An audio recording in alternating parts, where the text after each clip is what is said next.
नमस्ते, मैं सीमा नाथ एक बार फिर नई वीडियो के साथ आ चुकी हूँ। तो आज का जो वीडियो मैंने डाला है वो क्लीनिंग पर है। जो रोज़ का गंदगी हो जाता है, घर फैल जाता है, उसको समेटने और साफ़ सफाई पर है। तो यहाँ मैं अपने रूम का बेडशीट बदल रही हूँ और साफ बेडशीट को डाल रही हूँ।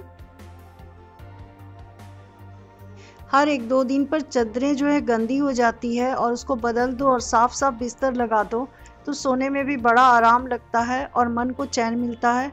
इसलिए मैं हर 2-3 दिन पर बेडशीट और पिलो कवर को उठाती रहती हूँ, बदलती रहती हूँ और धोती रहती हूँ। सुबह का नाश्ता खाना हमारा बन चुका है, उसके बाद बारी आती है घर की साफ-सफाई की। तो रोज़ जो घर फैल जाता है, उसको समेट रही हूँ यहाँ पर मैं।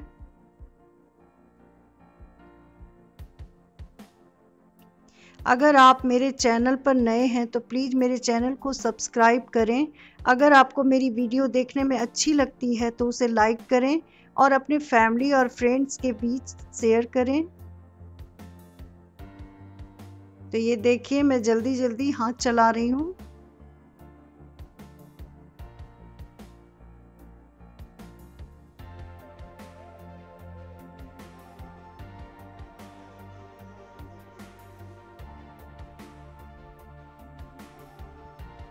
एक कमरे को मैंने समेट लिया। अब आ चुकी हूँ मैं हॉल में।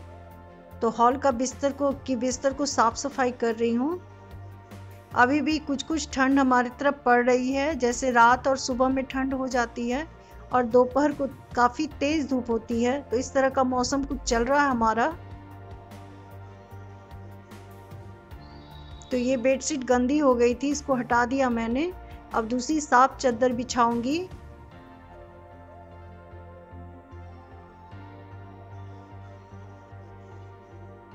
जो भी गंदे कपड़े निकल रहे हैं उसको मैं धो लूंगी और उसको सुखा लूंगी और फिर जब ये चादर गंदी हो जाएगी तो उसको मैं बदल लूंगी। इस तरह से मेरी घर में होता रहता है, मैं ऐसा करती रहती हूँ।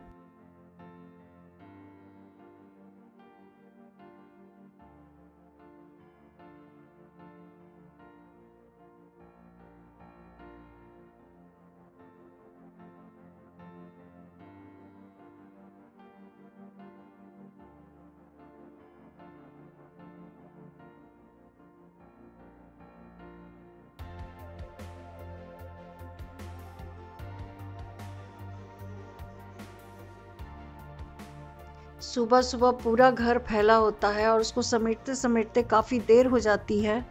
और जब तक घर को अच्छे से समेटो नहीं, उसका धूल नहीं झाड़ो, तब तक झाड़ू और पोछा का कोई मतलब नहीं रहता है।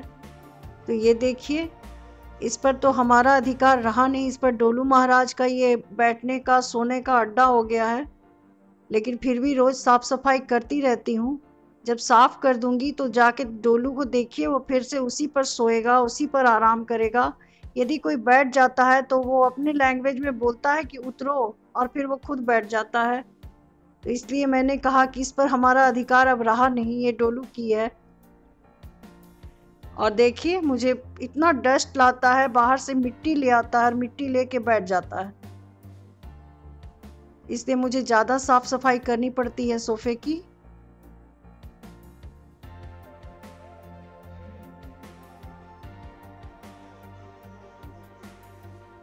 ये सारे गंदे कपड़े मैं बाहर को ले जाकर रख दे रही हूँ क्योंकि मुझे उसे साफ करना है।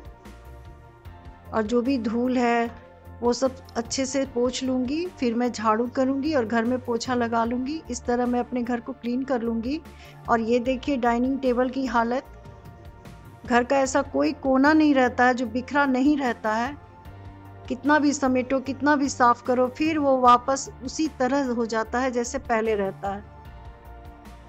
तो यहाँ मैंने घर की धूल धक्कड़ को झाड़ लिया। अब कर रही हूँ मैं झाड़ू। और अब लगा दिया मैंने घर में पोछा।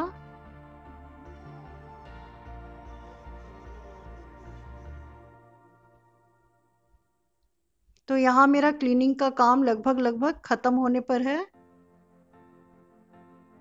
ये देखिए अभी वो जमीन में सो गया है, लेकिन हमेशा उसी पर विराजमान रहता है। तो अब आ चुकी हूँ मैं शाम के नाश्ता बनाने के लिए। तो मैं बना रही हूँ यहाँ इमरती। उसके लिए पहले बना रही हूँ शुगर सिरप। तो यहाँ मुझे जो चाशनी तैयार करना है वो 1 तार की बनेगी।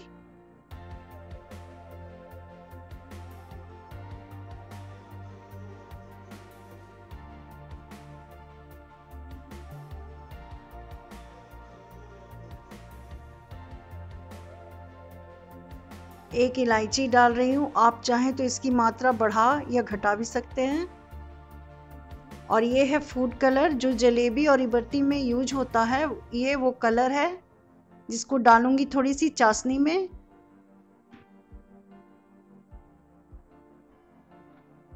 बहुत हल्का सा डालना है, इससे काफ़ी अच्छा कलर आ जाएगा और शुगर सिरप काफ़ी अच्छा तैयार हो जाएगा आपका।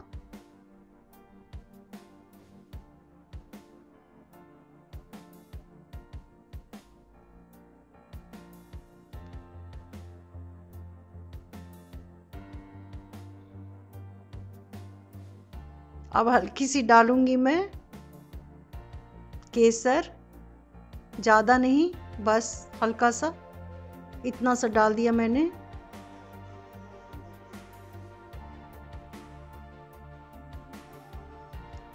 तो यहाँ जो इमरती बना रही हूँ मैं वो उड़द दाल की बना रही हूँ। उसको रात भर मैंने पानी में भिगो दिया। जब वो सवेरे फूल गया तो उसको अच्छे से साफ करके उसे महीन पीस लिया मैंने।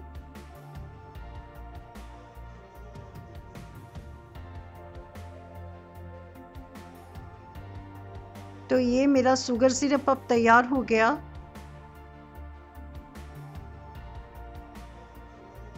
यहाँ इसको चेक कर रही हूँ मैं कि 1 तार का बना है या नहीं।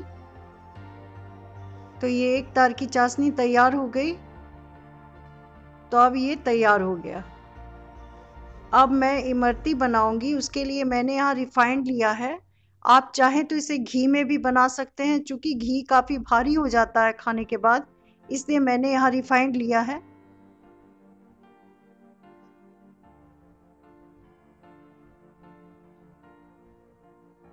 शाम को कुछ ना कुछ बनता ही है, तो ये शाम का एक तरह से नाश्ता आप बोल सकते हैं। और रिफाइंड को गरम नहीं, बहुत हल्का गरम करने पर मैंने ये बनाया है। तेज गरम पर बनाएंगे तो ये फैल जाएगा, ये गोल नहीं बनेगा, इधर उधर बिखरेगा। इसलिए आंच को धीमी रखें और रिफाइंड काफ़ी हल्की गरम हो जाए तब आप बनाइए इस तरह से। और यहाँ मैंने ये बनाने के लिए दूध, अमूल दूध का जो पैकेट आता है उसी को नीचे से कट कर लिया और उसी में बना रही हूँ। आप चाहे तो कपड़े का भी इस्तेमाल कर सकते हैं, एक साफ कपड़े में भी आप इसको करके इस तरह से बना सकते हैं।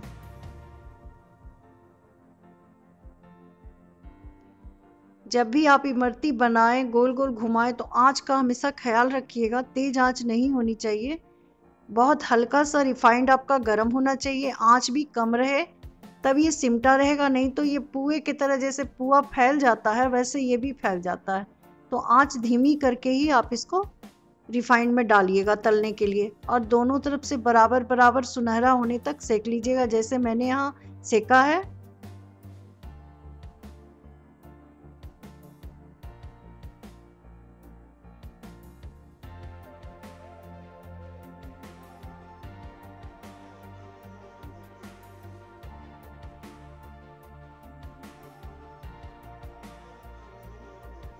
जब ये अच्छे से दोनों तरफ से सीख जाएंगे तब इसे शुगर सिरप में डाल दीजिएगा। और ध्यान रखिएगा, आपने जो चाशनी बनाई है वो भी हल्की गर्म होनी चाहिए, वो ठंडी नहीं होनी चाहिए। ठंडी चाशनी में हमें इसे नहीं डालना है।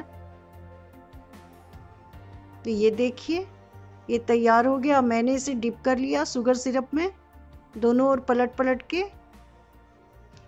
और उसके बाद मैंने कुछ देर फ्रिज में रख दिया था, तब ये क्रिस्पी भी हो गया और मीठा भी हो गया और टेस्टी भी हो गया। मिलती हूँ आपसे एक नए वीडियो में, तब तक के लिए आप मुझे अनुमति दें। Thank you.